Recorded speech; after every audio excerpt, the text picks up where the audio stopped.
ન્યૂઝમાં આપ સૌનું સ્વાગત છે। બગસરાના આદપુર ગામે 10 દિવસમાં 2 લોકોને સર્પે ડંખ મારતા લોકોમાં ભય ફેલાવો। લોકોને સારવાર અર્થે હોસ્પિટલમાં ખસેડવામાં આવ્યા। વરસાદી વાતાવરણમાં જીવજંતુઓ નીકળતા વધારે જોવા મળતા હોય છે। જોવા રિપોર્ટમાં આમ જોઈએ તો વરસાદી વાતાવરણમાં જીવજંતુઓ વધુ જોવા મળતા હોય છે, ત્યારે બગસરા તાલુકાના આદપુર ગામે છેલ્લા 10 દિવસમાં સર્પે 2 લોકોને ડંખ મારતા લોકોમાં ભય ફેલાયો છે। થોડા દિવસ પહેલા આદપુર ગામે આવેલ તલાટી કમ મંત્રીની ઓફિસમાં તલાટી મંત્રીને પણ સર્પે ડંખ મારતા છેલ્લા 10 દિવસમાં બીજો બનાવ બન્યો, જેમાં આદપુર ગામે પાન બીડીની દુકાન ધરાવતા નવનીતભાઈ હરિભાઈ કેલૈયા સવારે દુકાન ખોલવા જતા હોય ત્યારે સર્પે પગમાં ડંખ મારતા તેઓને તાત્કાલિક સારવાર અર્થે ખાનગી હોસ્પિટલમાં ખસેડાયા છે। છેલ્લા 10 દિવસમાં 2 લોકોને સર્પે ડંખ મારતા લોકોમાં ભયનો માહોલ ફેલાયો।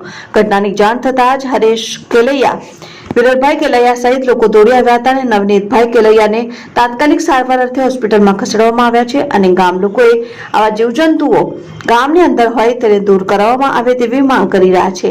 રિપોર્ટર અશોક મણવર, સૌરાષ્ટ્ર ધારણ ન્યૂઝ, અમરેલી। હું સાહેબ સવારે વહેલો 6 વાગે ઉઠીને હું મારા ધંધા ઉપર દુકાને જતો હતો। ત્યાં જઈને મેં ખાલી હજી તો થડા ઉપર બેઠક લીધી ત્યાં જ મને સર્પદંશ થયો અને સર્પદંશ થયો એવું મેં જોતા જ મેં તરત પગના ઝટકા મારી અને મેં એને છોડાવી દીધો અને હું સીધો મારા મોટા બાપુના દીકરા પાછળ રહે છે ત્યાં ઘરે ગયો। વિરલભાઈ કેલૈયા છે અને હું ત્યાં પહોંચ્યો ત્યાં મારા પગમાંથી લોહી ચાલુ થઈ ગયા હતા, એટલો બધા દાંત બેસાડી દીધા હતા। પછી હું ઘરે આવ્યો અને તાત્કાલિક અમારા ગામની 4 વ્હીલ સાથે અમે દવાખાને પ્રાથમિક સારવાર લીધી અને આ પહેલાં અગાઉ અઠવાડિયા 10 દિવસ પહેલાં આવી રીતના એક બનાવ બનેલો છે સર્પદંશનો। અમારા ભાઈ નવનીતભાઈ હરિભાઈ કેલૈયાને સવારમાં 6 વાગ્યામાં સાપ કર્યો। મારું ગામ આદપુર, બગસરા તાલુકાનું, અમરેલી જિલ્લો। મારું નામ વિરલ ભવાની શંકર કેલૈયા। એ અમારી ભાઈ મને સવારના 6 વાગે ઉઠાડવા આવ્યા કે સાપ પીડ્યો, એટલે તરત અમે ગામના ચંદુભાઈ કરીને છે પાથર એની ગાડીમાં 4 વ્હીલ લઈને દવાખાને આવ્યા। તાત્કાલિક સારવાર મુજબ અત્યારે સારું છે।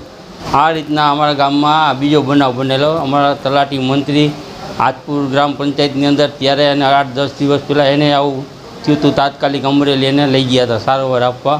તે અત્યારે એને પણ સારું છે, જેથી કરીને આવું બીજી વાર ન બને। અમારા ભાઈને અત્યારે તો બહુ સારું છે। સવાર 6 સવા સવાર તમે પૂગી ગયા હતા દવાખાને। એને નવનીતભાઈને પાનનો ગલ્લો હતો, એ સવારમાં 6 વાગે એને ગલ્લો ખોઈલો, એ ભેગા એને બેઠક હતી ને 2 વાગ્યા હતા, સીટ પાસે સાપ બેઠો હતો તો તરત એને ડંખ મારી દીધો। એ ઝટકો મારીને 2-3 વારથી ઝટકો માર્યો હતી, સાપને ઘા કરી દીધો પગેથી।